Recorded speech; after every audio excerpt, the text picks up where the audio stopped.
Welcome to our channel Book Podcast. Expand your mind and transform your life. Welcome back to the Deep Dive. Today, we're plunging into a topic that, well, people often avoid, don't they? Money. Absolutely. It's right up there with religion and politics, kind of a taboo. Exactly. But our main source today, this huge work by Tony Robbins on financial freedom, it just dives right in. No hesitation. Yeah, he kicks things off by acknowledging that very discomfort, and then boom, he hits you with this core insight. Which is fascinating, right? That for most of us, it's not really the money itself we're after. Right. It's the feelings we think money will bring. Freedom, security, being able to help family. Living life on your own terms. That's the real goal. It's a really powerful way to frame it from the start. And he doesn't pull any punches. He lays down this stark ultimatum. You either master money or it masters you. That really grabs you. It does. And looking at the landscape today, it often feels like the game is kind of rigged against the average person, doesn't it? For sure. That whole traditional path, get a job, work 40 years, get the pension. That world is, as Robbins puts it, just over. It's gone. Now we're dealing with things like high-frequency trading, where computers make millions of trades in, milliseconds. Exactly. It's a completely different battlefield. It's not your grandfather's stock market. I remember reading Michael Lewis flat out saying the U.S. stock market is rigged. That's a heavy statement. It is. And it makes you feel, overwhelmed. How can anyone keep up with that? Right. And Robbins suggests that this complexity, this feeling of being overwhelmed, it's actually by design. Intentionally confusing. Yeah. The idea being it makes you feel lost, so you just hand your money over to the professionals and, pay their fees without really questioning it. Okay, but here's where he pivots, right? He's not just another guru saying, buy this stock. Not at all. His whole approach, built over, nearly 4 decades of coaching, it's based on this core belief. Success leaves clues. Exactly. He argues the fastest way to get results in finance, in anything, is to model the people who've already mastered it. Makes sense. Don't reinvent the wheel. Find out what the winners are doing. So to build this blueprint, he didn't just rely on his own ideas. He went on this incredible quest. Interviewing 50 of the most brilliant financial minds on the planet. I mean, the list is incredible. Self-made billionaires, Nobel winners, Wall Street titans like Ray Dalio. The people actually playing the game at the highest level. So our mission today in this deep dive is to unpack all those insights. That's right. Distill the core strategies they shared. And empower you, the listener, to actually take control of your financial future, to make this seemingly rigged game winnable. Okay, so let's set the stage a bit more. Why do we even need a new approach? How has the game changed so much since, say, our grandparents' time? Well, think about their era. Social Security was new. Life expectancy was around, 62? Right. The system wasn't built for people living into their 80s or 90s and needing 30 years of retirement income. Absolutely not. Plus, they often had pensions, more job security. It was just a different financial world. And the modern reality. It's starkly different. People are living much longer, which is great news, obviously, but it creates a huge financial challenge. That survey Robbins mentioned, the #1 fear for baby boomers isn't death. No, it's outliving their savings. That's terrifying. And it's driven by this reality where almost half of working Americans haven't even figured out what they'll need for retirement. The old rules just don't work. The deck feels stacked if you're just following the old playbook. And then there's taxes. Oh man, this example blew my mind. The doubling dollar example. Yeah. Imagine you double $1 every year for 20 years. You end up with over $1 million. Sounds amazing. Oh. But now, do the same thing, but pay a 33% tax on the growth each year. All right, so what happens? You still end up with a good chunk. You end up with just over $28,000. Wow. From over $1 million down to $28,000. That's the insidious power of taxation he talks about. It just decimates your returns over time if you're not smart about it. It's a crisis. It really highlights why you need a plan that accounts for taxes, not just earns returns. And then there's maybe the biggest hurdle. Yeah. Us. Human nature. Right. Behavioral economics. We're not the rational robots we like to think we are, especially with money. Not even close. Our brains have these cognitive illusions, as Robbins calls them, that constantly trick us. Like the organ donation example. Exactly. Some countries, almost everyone's a donor. Neighboring countries, almost no one is. Why? It's the form at the DMV, right? The default option. Precisely. One says, check here if you want to participate. The other says, check here if you don't want to participate. And most people don't check the box. Pure inertia. We just stick with the default, whatever it is. And this inertia is key. When a problem feels too big, too complicated, like managing finances often does. We freeze. We do nothing. Exactly. Complexity is the enemy of execution, and the financial world often feels incredibly complex. Which, again, Robbins argues is partly intentional. Makes you feel overwhelmed, so you give up control. So his solution isn't more information, more complexity. No, it's the opposite. It's a simple, automated, step-by-step plan that you can actually stick with. Making it easy to do the right thing. Yeah. Mastery comes from repetition, making those good habits second nature, almost automatic. And you can feel his passion for this. It's not just theory for him, it's personal. His childhood story, growing up poor, bill collectors, thrift shop clothes. It left him with this deep conviction. I can't stand to see anybody suffer. That really drives him. And the 2008 crisis was the trigger, wasn't it? Seeing Wall Street insiders cause the crash, get bonuses. While millions lost everything, he felt he had to do something. What can I do? He asked himself. And this book, this deep dive into money, was his answer. But it's more than just a book. It's tied into this huge philanthropic mission, too. That's right. He believes wealth comes with responsibility, and he built that right into the project. Just by getting the book, you're helping feed millions of families. It's his philosophy in action. Giving isn't something you do after you get rich. It's a mindset you adopt now. That's powerful. He says if you won't give a dime from a dollar, you won't give a million from 10 million. It shifts your whole mindset from scarcity to abundance, which affects everything. Okay, so with that background, let's get into the core strategy. Robbins talks about anticipation as the ultimate financial superpower. Losers react, leaders anticipate. Like that. The goal is to learn from the masters, the people who've seen it all, so you can anticipate challenges, navigate the jungle of money, as he calls it. And the promise is huge. A life where you have an income stream without ever having to work again. Financial freedom. It's the dream, right? And he lays out a 7-step roadmap to get there. So high level, what are we looking at? It starts with the big decision. Become an owner, not just a consumer. Set up automated savings and investing. Okay, step 1, then. Become an insider. Learn the real rules. Uncover those hidden fees and myths that drain your money. Makes sense.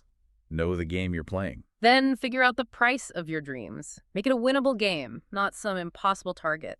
Create a real plan. Crucial, not just get rich. Exactly. Then comes the most important investment decision. Asset allocation. How you divide your money. We'll definitely dive deep into that later. Yep. Then create a lifetime income plan getting upside without the terrifying downside risks. Protecting yourself. Then learn directly from the masters, the billionaires playbook section. And finally, Put it all into action and discover that 7th step. The secret to living is giving. It all ties together. okay, that's the map.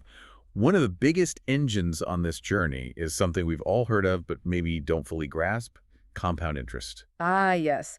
Warren Buffett's secret weapon. He said his wealth came from America, lucky genes, and compound interest. And Einstein supposedly called it the 8th wonder of the world. The example Robbins uses to illustrate this is just staggering. Burt and Malkiel's twin brothers story. Tell me about it. Okay, so William starts investing, say, $4,000 a year at age 20. He does this for 20 years until he's 40, then stops completely. Just lets it ride. Okay, invested for 20 years, started young. His twin, James, waits until he's 40 to start. He invests the same $4,000 a year, but he does it for 25 years until he's 65. So James invested more money, $100,000 total, versus William's $80,000, and invested for longer. Exactly. Who ends up with more? Gotta be James, right? More money, more years. Not even close. William, the early starter who invested less, ends up with almost $2.5 million. Wow. James, the late bloomer, has less than $400,000. That's incredible. It really shows the power of time. Starting early is everything. It's massive. Which leads to another maybe uncomfortable truth Robbins hits us with. What's that? You cannot earn your way to financial freedom just by getting a bigger paycheck. But that's what we all think. Get a raise, get a promotion. Doesn't work like that, he argues. Look at the examples. Kim Basinger, $10 million a picture, went broke. Mike Tyson made nearly $500 million. Lost it all. Right. And Floyd Mayweather, his ex-partner 50 Cent, described his cycle. Fight, get the money, spend the money, fight. But aren't many of us on a smaller version of that treadmill? Work, get paid, spend, repeat. A bigger paycheck just means bigger spending for many. So the solution isn't earning more, it's... Stop trading your time for money. Build a money machine, a freedom fund, something that works for you 24/7. Okay, how do you build this machine? It starts with what he calls the most important financial decision of your life. Which is? Choosing a percentage of your income, 10%, 15%, 20%, whatever you decide, and paying yourself first, automatically, before bills, before anything else. Off the top. Not saving what's left over. Exactly. That's the seed money for your freedom fund. It's the non-negotiable first step to harness compounding. And you don't need to be rich to start this. Absolutely not. He shares these amazing stories. Theodore Johnson, the UPS guy, never made more than $14,000 a year. But he saved 20% consistently. Every paycheck. Invested in UPS stock. By age 90, he had over $70 million. $70 million from saving consistently on a modest income. It's about discipline, not income level. And now there are even behavioral tricks to help, like save more tomorrow. What's that? You commit now to automatically increase your savings percentage every time you get a raise in the future. Ah, so you never actually see that extra money in your checking account? It goes straight to savings. Exactly. You don't feel the loss because you never got used to spending it. It's a painless way to ramp up your savings over time. That's clever. Yeah. Okay, let's shift gears a bit to the inner game. What money does to us. Right. Robbins says money doesn't change you, it just magnifies who you already are. He uses those two starkly contrasting stories. Adolf Merkel, the German billionaire, richest man in Germany, worth $12 billion, loses about $750 million in 2008. Still has $9 billion left, which is, a lot. A ridiculous amount. But a few days later, he walks in front of a train, ends his life. Because money was his identity. Losing that status, even though he was still incredibly wealthy, was unbearable. Tragic. And then the complete opposite. Chuck Feeney, co-founder of duty-free shopping, made $7.5 billion. But lived super modestly. Flew coach, $15 watch. Yep. And his bank account also dwindled because he spent 30 years giving it all away. Anonymously. His goal was to bounce the last check he ever writes. Amazing contrast. One died losing a fraction, the other found purpose giving it all away. And Robbins' own turning point. That Thanksgiving story when he was 11. Yeah. His family was struggling, no food for Thanksgiving. Then a stranger shows up with bags of groceries. He said it transformed him. Realizing strangers could care about him meant he could care about strangers. It sparked that lifelong commitment to giving back, to contribution. And this ties into his model of the 6 core human needs, right? Exactly. 4 personality needs: certainty, variety, significance, love, connection. And 2 spirit needs, where real fulfillment lies. Growth and contribution. And he calls contribution the ultimate secret. The secret to living is giving. Money can definitely buy certainty, variety, maybe even a false sense of significance. But chasing it just for significance, he warns, will always leave you feeling empty. True significance has to come from within, from who you become, what you contribute. And that ties back to Sir John Templeton's secret to wealth. Not stocks, not bonds, but gratitude. Templeton believed if you live in gratitude, there's no room for fear or anger. It's the foundation. Such a crucial point. This inner game, your mindset, your relationship with gratitude and giving, it's just as vital as the financial strategies themselves. Okay, foundation set. Now let's arm ourselves for that financial jungle. Robbins calls the shift from pensions to DIY 401ks a failed experiment. Yeah, suddenly you're expected to be a part-time investment genius navigating this complex world. Where he who has the gold makes the rules. The system often feels designed to trip you up. But the good news is, it is winnable if you know the rules, if you know the myths to avoid. Let's shatter some myths then. Myth number 1. Invest with us. We'll beat the market. The $13 trillion lie, as Robbins calls it.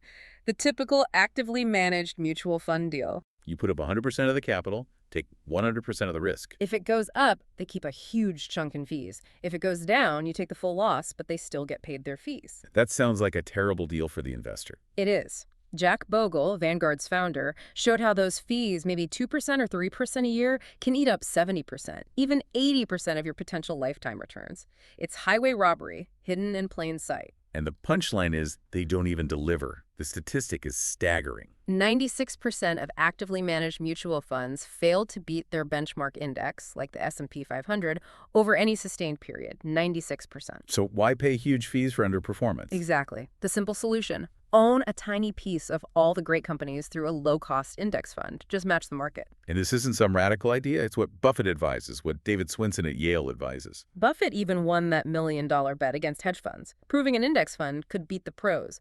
The real enemy here is our own behavior. Chasing hot funds, buying high, selling low. That emotional roller coaster destroys wealth. So align yourself with the market using low-cost index funds. You'll likely outperform 96% of the professionals with way less cost and stress. Okay, those fees are killers. That brings us to myth number 2.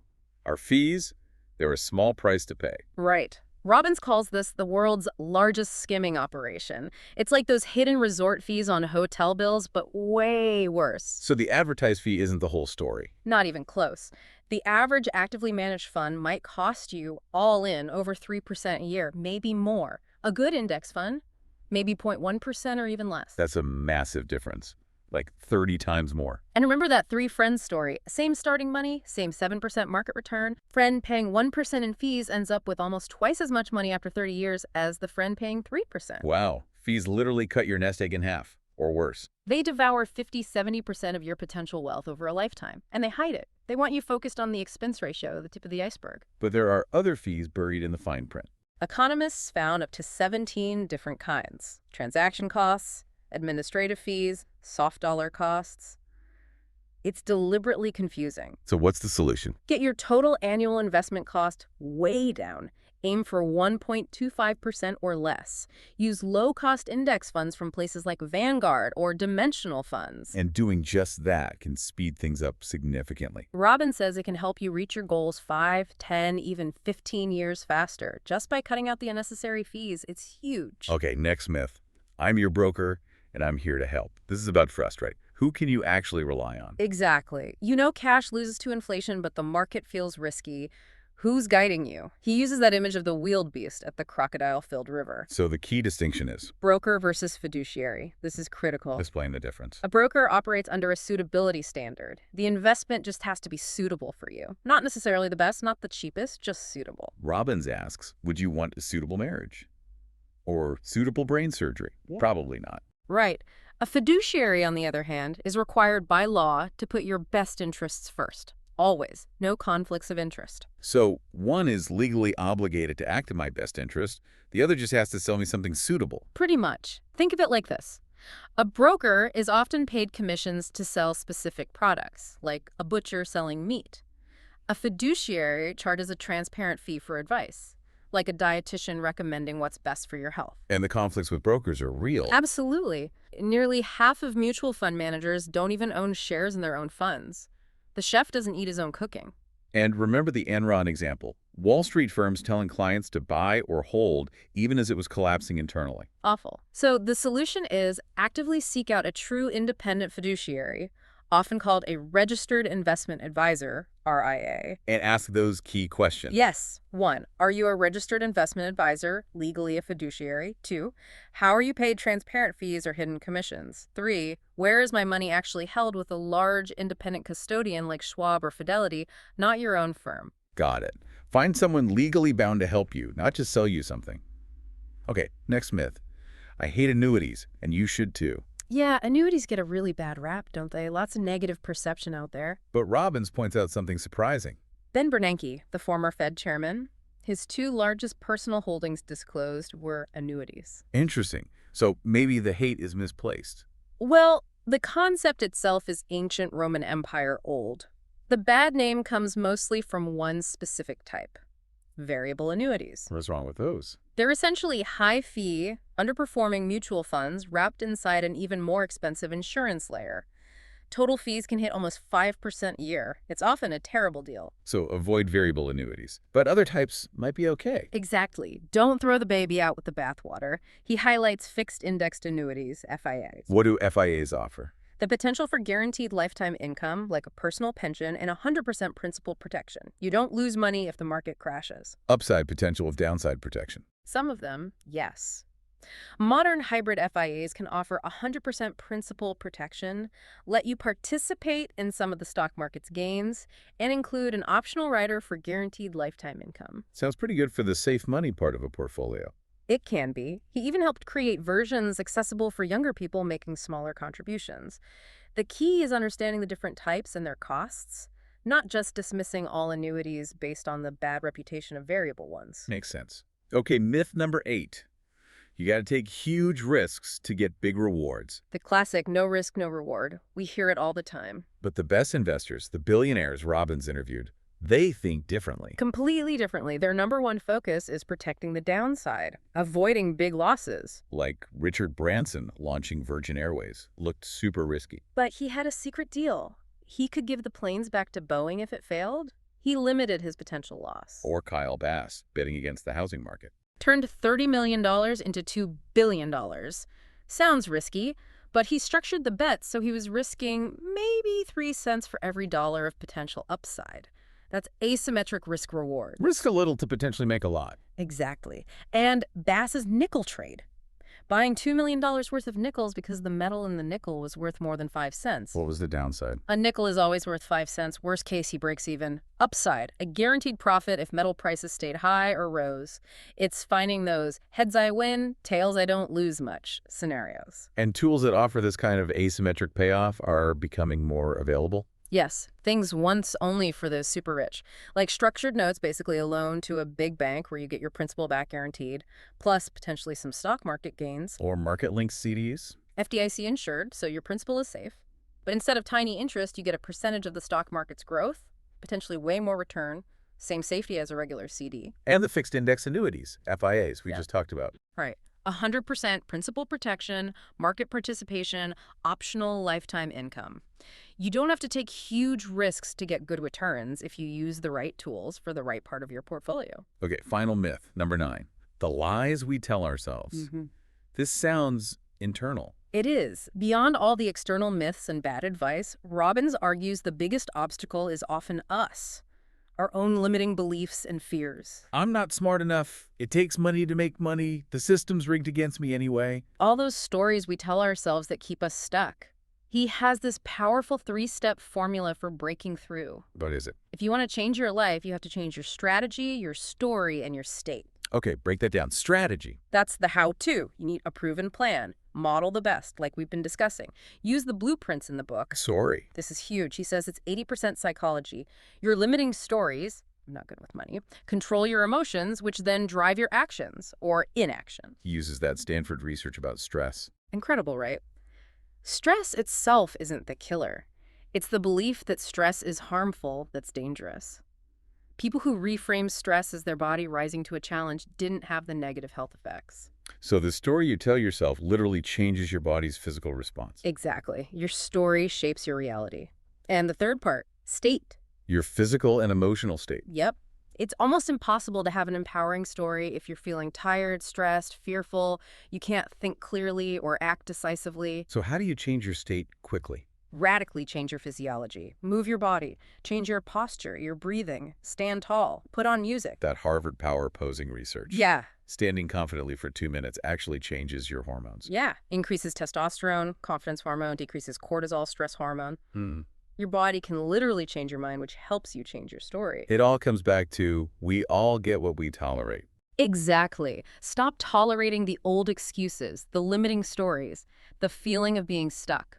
When fear creeps in, physically change your state. Stand tall, move, breathe deeply. And from that position of strength. You can consciously choose a more empowering story, implement your strategy, and breakthrough becomes almost inevitable. Okay, myths shattered, inner game addressed. Now, let's craft that personal blueprint. A big problem is having vague goals like, I want to be a billionaire. Right. It's paralyzing because it feels impossible. Robbins tells that story from a seminar. This young guy says his dream requires $1 billion. But when Tony actually broke it down, the private jet, the island, the lifestyle he wanted. Cost 99% less than $1 billion. He didn't need $1 billion. He needed a plan to fund a specific lifestyle. To make progress, your subconscious has to believe the goal is actually achievable. That million versus billion seconds analogy really drives it home. 1 million seconds is 12 days. 1 billion seconds is nearly 32 years. The scale is vastly different. So the solution is to break financial freedom down into smaller, winnable levels. Yes, he defines 5 distinct levels. This makes the game feel achievable. What are they? Level 1, financial security. This is just covering your absolute basic survival needs. Mortgage rent, food, utilities, transport, basic insurance with investment income, so you never have to work for them again. And that number is often surprisingly low. Often shockingly achievable, he says. It takes the fear away.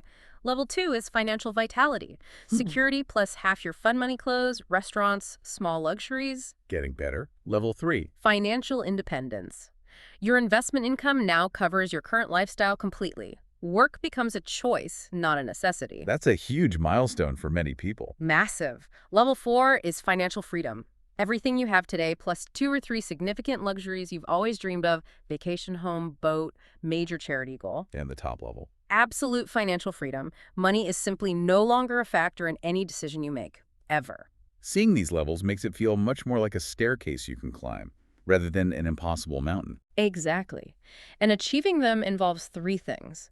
Unleash your hunger and focus, take massive, effective action, and be open to grace those unexpected opportunities. Now, how do you create your specific plan for these levels? First, stop comparing yourself to others. It's your race, your lane.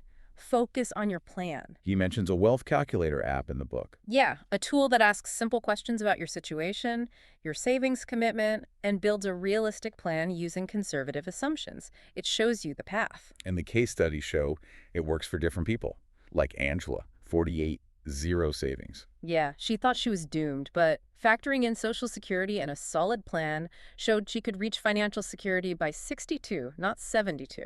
It gave her hope and a roadmap. Even disappointment can be fuel, like his story on the millionaire's yacht feeling inadequate. Right, it spurred him to action. The key takeaway is most people overestimate what they can do in a year and massively underestimate what they can accomplish in a decade or 2. Trust the process. Let compounding work its magic over time.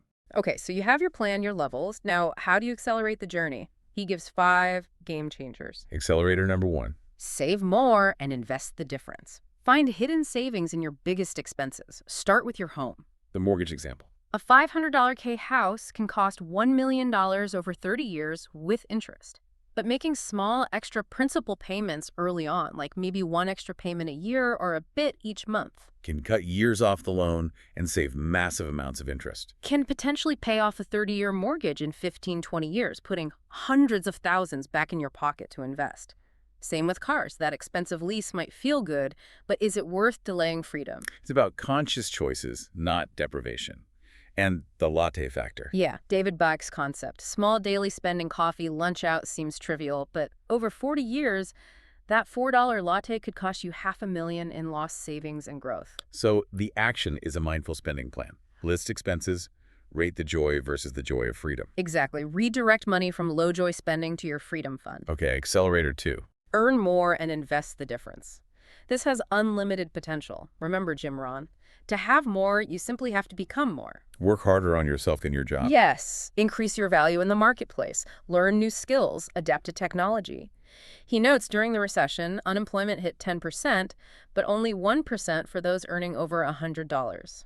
Why? They had valuable, in-demand skills. Right. Find ways to add more value. Like the Korean teacher making $4 million teaching online, or Sarah Blakely inventing Spanx with $5,000 because she solved her own problem. Your income is tied to the value you create. And investing that extra income is where the magic happens. An extra $500 a month invested could become $1.5 million over 40 years. An extra $1,000, maybe $3 million. It dramatically speeds things up. Accelerator 3. Reduce fees and taxes and invest the difference. We've hit this hard, but it bears repeating. It's not what you earn, it's what you keep. Fees can cut your wealth in half. Keeping costs low shaves years off your goal. And taxes are an even bigger predator. Average American pays over half their income in various taxes. It's not unpatriotic to be tax efficient. It's smart. Don't leave a tip for Uncle Sam. Understanding ordinary income tax versus capital gains. And using tax-advantaged accounts is key. An 8% return in a high-fee, high-tax investment might net you 3% real return.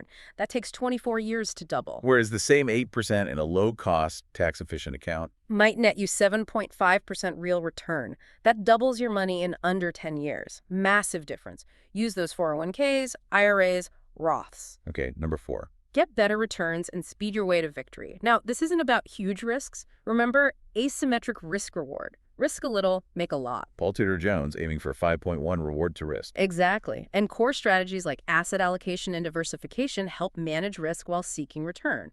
The rule of 72 illustrates the power of return. Divide 72 by your interest rate to see how long it takes to double your money. Right. 4% return takes 18 years. 10% return takes about 7 years. Getting better returns safely and smartly is a huge accelerator. Spotting trends, like senior housing REITs, can help. And the fifth, most radical accelerator. Change your life and lifestyle for the better relocation, physically moving somewhere else. How does that accelerate things? It can be an instant 10–30% raise, not by earning more, but by drastically cutting your cost of living or taxes. Tony Robbins did this himself, moved from California to Florida. Yeah, California's effective tax rate was killing him. Moved to Florida's zero state income tax. He says the tax savings alone paid off his multi-million-dollar home there in just 6 years. Wow. And you can think globally, too. Right. Places where your dollar goes much further. Absolutely. Costa Rica, Portugal, other places. It's not just financial. It's potentially a life adventure, a total transformation. Okay, 5 powerful accelerators. Now let's dive into what Robbins calls the single most important investment decision: asset allocation. David Swensen at Yale agrees. Says it's responsible for more than 100% of your returns. How you divide your money is critical. Because Ray Dalio warns that any single investment is likely to lose 50–70% of its value at some point. Exactly. Don't put all your eggs in one basket. Diversification across different types of assets is your main defense and helps you sleep at night. So Robbins breaks it down into 2 main buckets for your money. Yes. Bucket number 1. The security peace of mind bucket. This is the foundation. Money you absolutely cannot afford to lose. What goes in here? Things like cash for emergencies, high-quality bonds, CDs, maybe your primary home equity, guaranteed income streams like pensions or certain annuities, and those principal-protected tools like structured notes or market-linked CDs we mentioned earlier. The goal here is stability, preservation of capital. This allows you to take more calculated risks elsewhere. Precisely. Bucket number 2 is the risk growth bucket. This is where the potential for higher returns lies, where the magic can happen. But growth is not guaranteed here. Not at all. Markets go up, markets go down. This bucket holds things like stocks, equities, index funds, ETFs, maybe high-yield bonds, investment real estate, commodities, things with more volatility but higher long-term growth potential. So how do you decide how much goes in each bucket? This is where the masters come in, right? Right. Like Ray Dalio's all-weather portfolio. Yes. Robbins presents this as a model of an invincible, unsinkable approach, designed to perform reasonably well in any economic environment or season. Dalio learned from the crazy 1970s to always expect surprises. And his results are incredible. Around 10% annual returns for decades, making money 85% of the time. Tiny losses, even in crashes like 2008. What was his big insight? That a traditional 50-50 stock bond mix is actually way riskier than it looks like. 95% of the risk comes from the stocks. He balanced the risk across different asset classes designed to do well in different economic seasons. Rising, falling growth, rising, falling inflation. And the simplified recipe for us. It's actually less in stocks than many people think, maybe 30%, a lot more in bonds, especially government bonds, maybe 55% split between long and intermediate term, and then smaller slices of gold and commodities, maybe 7.5% each. What's the main benefit of this approach? He calls it emotional scaffolding. It smooths out the ride. It prevents those huge, terrifying losses that cause people to panic and make disastrous decisions, like selling everything at the bottom. Like those investors in Peter Lynch's legendary fund who still managed to lose money because they couldn't handle the ups and downs. Exactly. The all-weather aims to prevent that emotional sabotage. Okay, then there's the David Swensen blueprint from Yale's endowment manager. Another giant. Grew Yale's endowment from $1 billion to over $20 billion. His core belief: asset allocation is everything, and diversification is a free lunch. His model is more aggressive, though. Yes, for individuals, he suggests something closer to 70% growth, 30% safety, but still highly diversified within those buckets. So maybe 30% U.S. stocks, 15% international developed, 10% emerging markets, 15% real estate for growth. And then 15% long-term treasuries and 15% inflation-protected treasuries, to PS, for safety. It's a different mix, reflecting a higher risk tolerance, perhaps suitable for a long-term endowment. Which brings us to the key point: your personal risk tolerance. It's the ultimate decider. Swensen's mix might be too wild for some. Remember, we're wired to feel losses much more intensely than gains. You have to be honest with yourself about what you can actually stomach without losing sleep or making panic moves. Right. The most important thing isn't finding the perfect allocation on paper. It's finding the mix between your security and risk growth buckets that you can stick with that lets you sleep well at night. And don't forget the third bucket Robbins adds. Ah, yes, the dream bucket. This is crucial but often ignored. Money set aside specifically for strategic splurges. Things that add juice to your life now and keep you motivated. Exactly. It prevents that scenario where you have money saved, but not much of a lifestyle. It Yeah. funds the fun stuff, the rewards along the way. And the ultimate use for this bucket, he suggests. Giving to others, that's often the most fulfilling splurge. He tells those stories, buying his mom the condo, funding the kids' college. That burn your boats moment, making a huge commitment, forces creativity. Giving creates abundance. It's the meals come with the trip idea. Yeah. Don't be so focused on saving for the destination that you forget to enjoy the journey. Fund those dreams along the way. Okay, last point on implementation. Yeah. Timing the market. Everyone wants to know when to get in and out. And the truth is, it's a fool's errand. Humans are terrible at it. We buy high out of greed, sell low out of fear. Even the pros get it wrong. Paul Tudor Jones called 2008, but missed the Fed's intervention in 2010. The future is unpredictable. The solution, take emotions out. Use a disciplined, automated system. Like dollar cost averaging. Yes. Invest a fixed amount regularly, regardless of market moves. You automatically buy more shares when prices are low, fewer when high. Turns volatility into an advantage. And rebalancing. Periodically, bring your portfolio back to your target asset allocation. If stocks have soared, sell some and buy more bonds. If stocks have crashed, sell some bonds and buy stocks. Forces you to sell high and buy low. And tax loss harvesting. Using investment losses in taxable accounts to offset gains, reducing your tax bill. Smart advisors often do this. The point is, a disciplined system consistently beats emotional, reactive decisions. Automate as much as possible. All right, now for the Billionaires Playbook. The insights from those 50-plus giants Robbins interviewed over 4 years. He asked them all that key question. If you couldn't leave your kids money, what portfolio or principles would you give them? And while they had different approaches, many paths to the top of the mountain, they shared some core obsessions. 4 of them, really. That came up again and again. Obsession number 1. Don't lose money. This was paramount. Defense first. Paul Tudor Jones. Defense is 10 times more important than offense.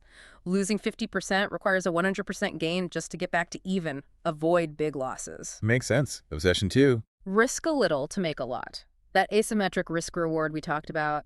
Hunt for those opportunities where the potential upside dwarfs the downside. Jones's 5.1 rule. Obsession 3. Anticipate and diversify. Do your homework. Try to anticipate trends, but have the humility to know you will be wrong sometimes. So diversify to protect yourself from the unknown, the unpredictable. And the 4th obsession. Never done. These people, even the wealthiest, never stop learning, growing, striving. And crucially, they have a massive drive to give back. They see true wealth as contribution, not just accumulation. Well, let's touch on a few specific masters. Jack Bogle, Mr. Vanguard. His legacy is immense. Created the index fund. Bogle's folly, they called it. His logic was simple. As a group, investors are the market, so you can't beat the market after costs. Fees are everything. His advice, don't do something, just stand there. Use low-cost index funds, say the course, the power of enough. Then Buffett, the greatest stock picker alive. And yet, his advice for most people and his own family trust. Indexing. 90% in a low-cost S&P 500 index fund, 10% in short-term government bonds. Simplicity and low cost win for the vast majority. He proved it with that $1 million bet. And Sir John Templeton, the original contrarian, the spiritual humanitarian. And an amazing figure, bought stocks when there was blood in the streets at the start of WWII, made his fortune, believed in being a go-giver, give more value, build trust. And his ultimate secret, again, was gratitude, as a way to conquer fear. Yes. If you wake up each morning and think of 5 new things for which you're overwhelmingly grateful, you're not likely to be fearful. Profound advice. Beyond the strategies, Robbins is also optimistic about the future.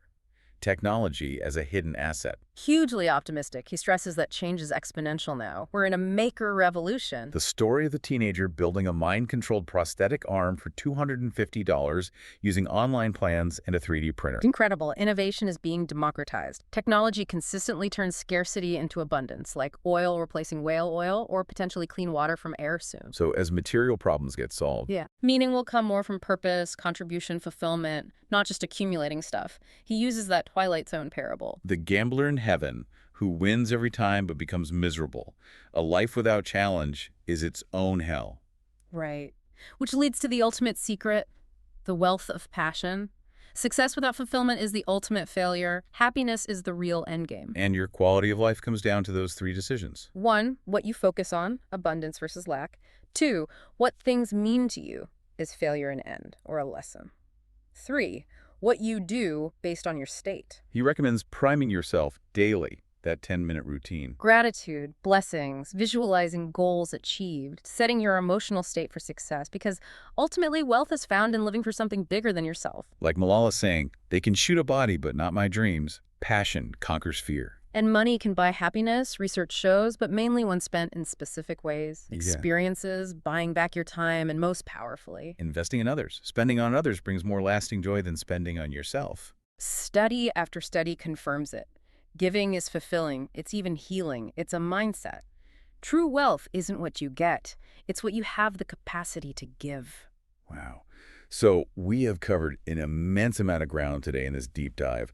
Really journeyed through the world of money, according to Robbins and the masters he interviewed. From understanding why money is such a taboo, why the old rules are broken, to shattering those key financial myths that hold so many people back, it's been comprehensive. We learned how to define the real price of your dreams, breaking them into those 5 winnable levels, and looked at 5 powerful accelerators to get you there faster. And we tackled that critical decision, asset allocation.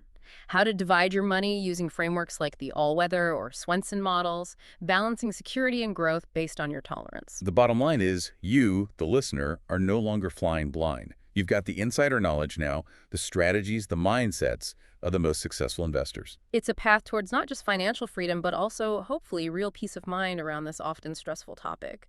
Absolutely. So, as a final provocative thought to leave you with, Remember that meals come with the trip analogy. Don't get so laser-focused on saving for that distant future retirement. that you completely forget to enjoy the journey of life today. The ultimate mastery is about living the life you want, starting now. So the question for you is, what's one small thing you can do differently right now, today, to start enjoying the feast that's already waiting for you?